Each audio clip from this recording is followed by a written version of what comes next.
हमने बोला कि ए भी जीवा है और ये चाप, जीवा और चाप से बना जो क्षेत्र है वृत्त के अंदर, ये है लघु वृत्तखंड। जीवा और चाप से बना क्षेत्र क्या है? लघु वृत्तखंड। और शेष जो दिख रहा है आपको, ये वाला पार्ट, ये शेष पार्ट जो दिख रहा है, इसका नाम है दीर्घ वृत्तखंड। क्या नाम है? दीर्घ वृत्तखंड। इसका नाम है दीर्घ वृत्तखंड। ध्यान से देखो, अगर हमको इस लघु वृत्तखंड का क्षेत्रफल चाहिए तो पूरा क्या है? त्रिज्यखंड। ये पूरा क्या है? त्रिज्यखंड। ये वाला छोटा वाला भाग क्या है? त्रिभुज। तो त्रिज्यखंड के क्षेत्रफल में से त्रिभुज का क्षेत्रफल क्या करेंगे? माइनस कर देंगे, तब निकल जाएगा किसका क्षेत्रफल? लघु वृत्तखंड का।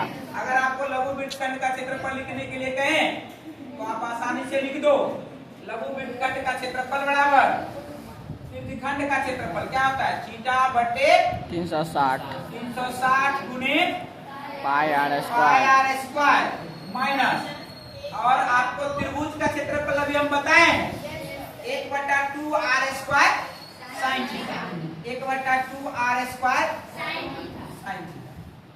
अब इसको याद रखोगे, लघु वृत्तखंड का क्षेत्रफल बराबर, बोलो क्या याद रखोगे?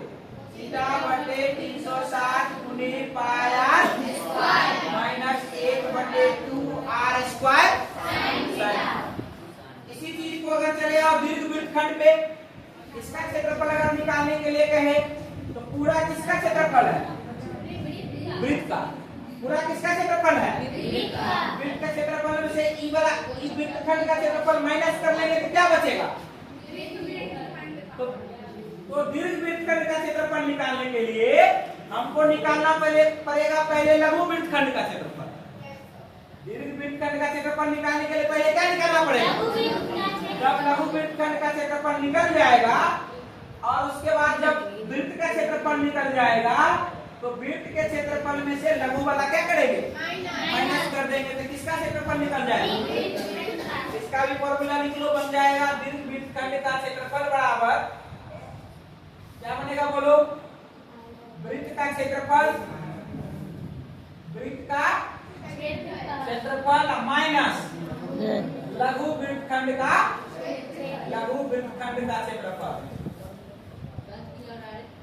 कहने का मतलब है यदि आप दीर्घ वृत्तखंड का क्षेत्रफल निकालना चाहते हो तो पहले किसका क्षेत्रफल चाहिए? वृत्त का। फिर किसका क्षेत्रफल चाहिए? वृत्त के क्षेत्रफल में से लघु वृत्तखंड का क्षेत्रफल क्या करोगे?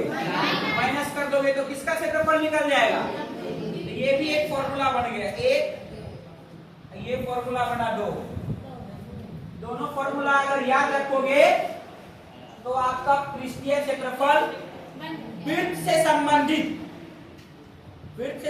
क्षेत्रफल खत्म हो जाएगा।